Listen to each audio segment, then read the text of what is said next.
Hurricane warnings go up in the Gulf as oil rig workers come down. BP says the relief well that will hopefully stop the oil gushing into the Gulf is getting closer to its target. And top minds of science and industry gather in Washington to look for new solutions to the BP oil spill. From the Energy News Center in Washington, D.C., this is the Energy Report with Susan McGinnis. Good afternoon, I'm Susan McGinnis. Thanks for joining us for the Energy Report. The Gulf of Mexico could be about to take another punch, this time from Tropical Storm Alex. The storm is gaining strength and bearing down on oil-rich parts of the Gulf. BP has evacuated non-essential workers from 3 platforms in the Western Gulf. Shell evacuated 430 people and has stopped production from 2 of its platforms. Jim Roulier, senior energy meteorologist at Planalytics, tells Clean Skies News Alex is likely to turn into a major Category 2 or 3 hurricane later this week as it heads towards central and southeast Texas. Oil rigs in the Bay of Campeche, the heart of Mexico's offshore oil drilling region, have already been shut in. Roulier says storm force winds are not likely to impact oil recovery efforts at the deep horizon, but he says sustained winds could send the main body of the spill closer to land, endangering beaches from Louisiana to the Florida Panhandle even more.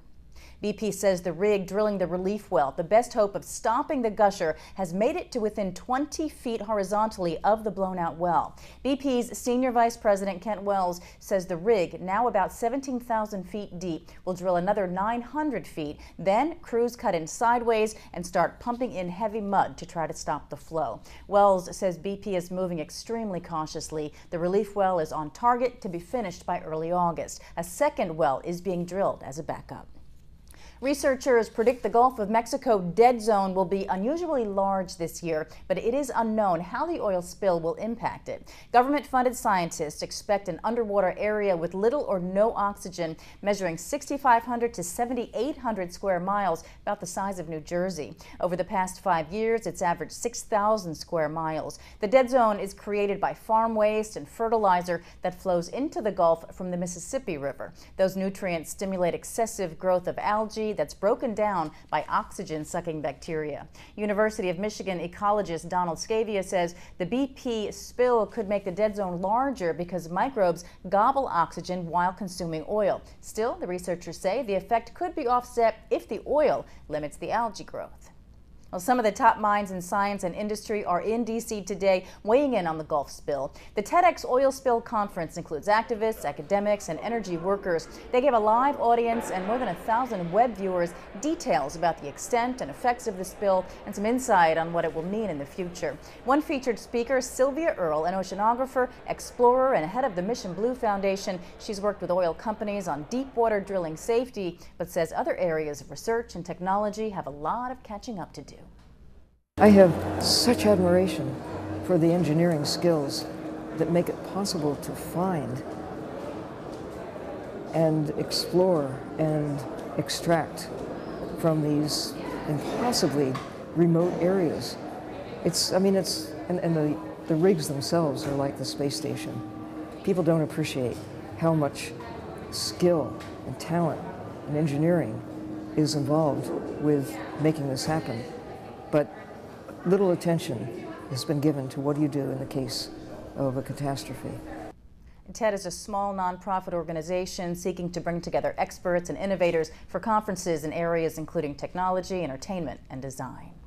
The Gulf oil spill disaster is taking a toll on public support for offshore drilling. A new Pew Research Center poll shows that in February, 63% of folks polled supported more offshore drilling as a policy response to address energy needs. 31% were opposed. Today, 52% oppose offshore drilling, 44% in favor. The survey also finds 75% of those polled support more federal funding for research into wind, solar, and hydrogen technologies. 64% support more funding for subway, rail, and bus systems. An alleged bribery scheme to get more than $6 billion in contracts to build liquefied natural gas facilities has landed a French engineering firm in trouble. Technip will pay $338 million to settle allegations that it engaged in a decade-long scheme to bribe government officials in Nigeria. The Justice Department says that Technip was part of a 4-company joint venture that included Halliburton KBR. Court papers say Technip authorized the hiring of 2 agents to bribe Nigerian government officials. The government of Nigeria then awarded 4 contracts they're accused of to the venture from 1995 to 2004. The Justice Department says with today's resolution, a total $917 million in criminal and civil penalties have been obtained as a result of the government's investigation into the Bonny Island gas project.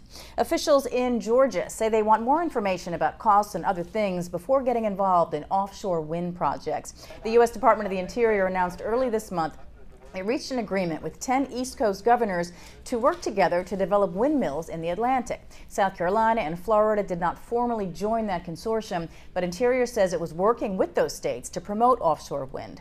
Georgia officials say they are hesitant to get involved. Burt Brantley, spokeswoman for Governor Sonny Perdue, says the state wants details on the commitment of time, effort, and money that would be required. He says solar and biomass hold more promise for Georgia.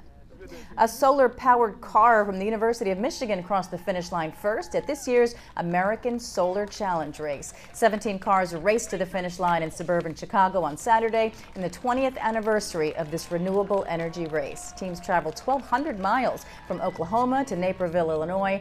The race began a week ago Sunday with 17 teams from the U.S., Canada, Germany, and Taiwan competing. Here's a check of what's happening in energy around the Beltway tomorrow. 8:15, industry leaders have a press briefing at the Gaylord National Hotel to release details from a new World Economic Forum report on biorefining.